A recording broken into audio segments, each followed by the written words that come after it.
जन्नत व अस्हाब अन्नार। हम अस्हाब जन्नत को मानते हैं, अस्हाब अन्नार को नहीं मानते। तो मैंने कहा फिर आपने क्या कहा जी? कहता जी मैं तो सोचने लगा कि जवाब पूछ के बताऊंगा। मैंने कहा आप उन्हें फौरन जवाब देते कि हमने नबी के सहाबी की बात की है, जो नबी का यार होता है वो अस्हाबुल जन्नह ही होता है, अस्हाबुन नार हो ही नहीं सकता। शान सहाबा। अल्लाह रब्बुल इज्जत ने खत्म नबूवत के अकीदे की चौकीदारी के लिए उम्मत को सबसे पहले जिस जमात के नक्शे कदम पे चलाया वो जमात सहाबा। वो जमात सहाबा ने जिस जरिए से इस अकीदे का पैरा दिया वो जरिया जिहाद, वो जरिया। लेकिन एक बात हम करते चले जाएं कि हजरत अबू बकर से अल्लाह ने ये काम क्यों कराया खत्म नबूवत वाला? हजरत उमर से भी करवाया जा सकता था, हजरत उस्मान से भी हो सकता था, जनाब हजरत अली और अमीर माविया से भी हो सकता था। अबू बकर से क्यों करवाया? फरमाया इसलिए कि नबी जो अकायद लेकर आए थे, इस कायनात में नबी के बाद उन अकायद को कबूल करने वाला सबसे पहला यार अबू बकर था। सबसे पहले जिसने पैगंबर की दावत तौहीद पे लब्बैक कहा वो जनाबे अबू बकर थे। सबसे पहले जिसने जनाबे नबी करीम अलैहिस्सलाम को अल्लाह का पैगंबर माना वो हजरत अबू बकर थे।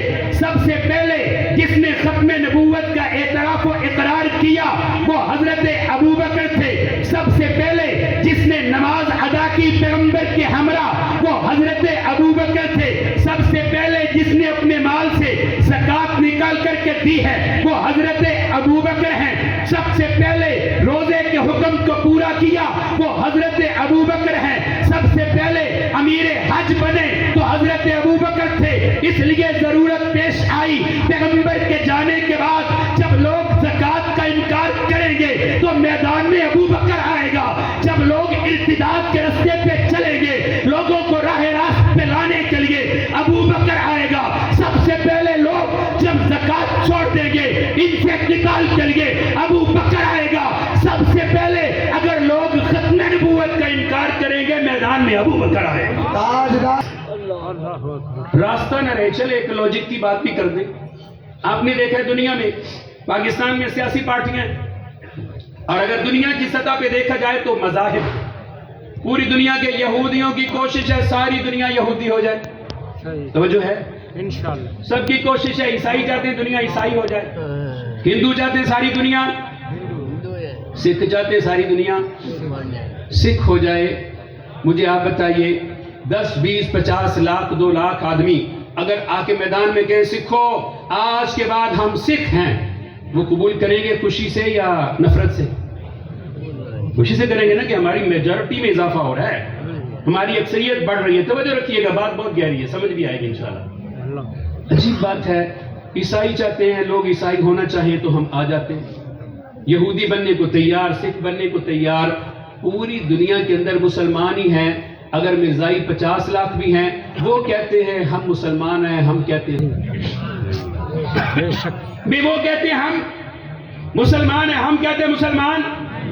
हम नहीं मानते तुम मुसलमान हो, तुम हमारी बिरादरी का, हमारे मजहब का, हमारे दीन का हिस्सा नहीं हो। जवाब तो दो ना, लॉजिक लाओ। हिंदू चाहते हैं सारी दुनिया हिंदू हो जाए, मिर्जाई कहते हैं हम मुसलमान हैं, तुम हमें मानो अपना हिस्सा, लेकिन हम मानने को तैयार नहीं है। वजह तो है ना? क्या वजह है? वजह यह है, याद रखिए, किसी को अपना हिस्सा उस वक्त माना जाता है जब मिलने वाला किसी अक्सरियत से मिले तो अक्सरियत की हकीकत और माहियत न बदले। चलिए और आसान कर दो। आप यूं समझिए में बिल्कुल ऐसे है, अगर आप सादा पानी में 10 गिलास सादा पानी के मिलाना चाहे तो मिलाने के बाकी पानी पानी रहेगा या नहीं?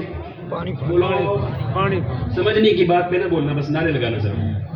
भाई दूध की भरी हुई बाल्टी में हम 10 गिलास और दूध डाल दे तो दूध दूध रहेगा या नहीं? बोलो रहेगा ना। लेकिन आप बताएं पानी की भरी हुई बाल्टी में हम आधा गिलास पेशाब डाल दें तो अब पानी पानी तो नहीं रहा। اب تو وہ پاک کرنے کے قابل نہیں رہا، پینے کے قابل استعمال کے قابل دودھ کی بھری ہوئی بالٹی میں آدھا گلاس شراب کا ڈالے، اب وہ دودھ نہیں رہا، اس کی حقیقت بدل گئی۔ آپ لکھے ہوئے صفحے پر تھوڑا سا ریموور ڈال دیں جو لکھائی کو مٹاتا ہے، کیا خیال ہے لکھائی باقی رہے گی یا ختم ہو جائے گی؟ قادیانیت وہ غلاظت ہے کہ اس کا کہنا ہے اصل اسلام وہ ہے جس دن مسلمان قادیانیوں کو اپنا حصہ تسلیم کر لیں گے 1.5 ارب مسلمان اپنی حقیقت کھو دیں گے، پوری دنیا کے مسلمانوں کو قادیانی ہونا پڑے گا۔ یہ ہے وہ وجہ جس وجہ سے صرف اکثریت میں اضافے کے لیے، صرف میجورٹی بڑھانے کے لیے، صرف ووٹنگ کے لیے قادیانیوں کو قبول نہیں کیا جا سکتا۔ مسلمانوں کے عقائد اور اصول پہ کوئی آدمی کار بند ہو، حنفی اکٹھے ہوں، شافی اکٹھے ہو جائیں، چاروں کے چاروں طبقات امت کے اکٹھے ہوں، چھوٹے چھوٹے فروعی اختلافات سے بھی کوئی امت سے باہر نہیں ہوتا۔ لیکن اگر کوئی یہ کہے کہ ہم چند 20-50 لاکھ 2 لاکھ چلو ہیں، ہم تو مسلمان ہیں، 1.5 ارب کلمہ پڑھنے والے مسلمان نہیں ہیں، یہ ان کی نفی کریں گے تو یہ ایسے ہی ہوگا جیسے لکھے ہوئے کاغذ پہ ریموور ڈال دیا۔ جیسے آپ لکھے ہوئے کاغذ پہ ریموور قبول نہیں کرتے، مسلمان بھی قادیانیوں کو قبول نہیں کر سکتے۔ اور ایک چھوٹی سی بات میرے ذمہ اور لگی تھی، وہ بھی میں کر رہا ہوں آپ کے سامنے، وہ یہ کہ ختم نبوت کے محاذ پر میں نے بہت قریب سے دیکھا اپنے مرشد حضرت مولانا محمد اکرم طوفانی رحمہ اللہ کو۔ بہت چھوٹا تھا جب حضرت مولانا منظور احمد چنوٹی رحمہ اللہ، جن کا یہ قافلہ ہے، جن کی محنتوں کا یہ تسلسل ہے، جن کی کڑن کا یہ حاصل ہے، جن کے درد کا یہ نتیجہ ہے، جن کی چاہتوں کا یہ ثمرہ ہے، جن کی آئے سحرگاہی کا یہ نتیجہ ہے، ایک ایسا شخص اگر مجھے کہنے دیجئے تو میں کہتا ہوں تحفظ ختم نبوت کے لیے مولانا چنوٹی رحمہ اللہ اس صدی کے مجدد۔ سبحان اللہ۔